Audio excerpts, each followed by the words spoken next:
sa Ministry of Interior. What were they, anong ginagawa ho nila ng time na sila ay inaresto, ay yung kasama niya yung lawyer? Oh.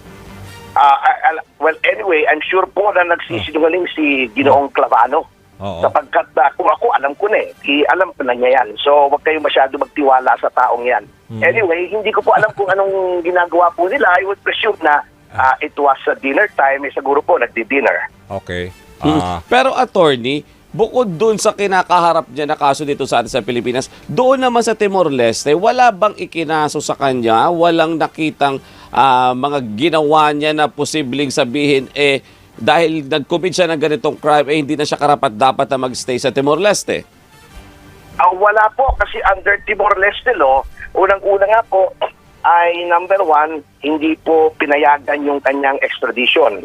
Pangalawa, wala po siyang krimen under Timor-Leste law. Ang maaresto ka lamang sa Timor-Leste kung ikaw ay gumawa ng krimen doon. At pangatlo, mayroon pong pending na request for political asylum si Ginoong Tevez doon nga po sa Timor-Leste. So, kinaklaro po namin kung anong basihan ng kanyang pagka-aresto sa ngayon.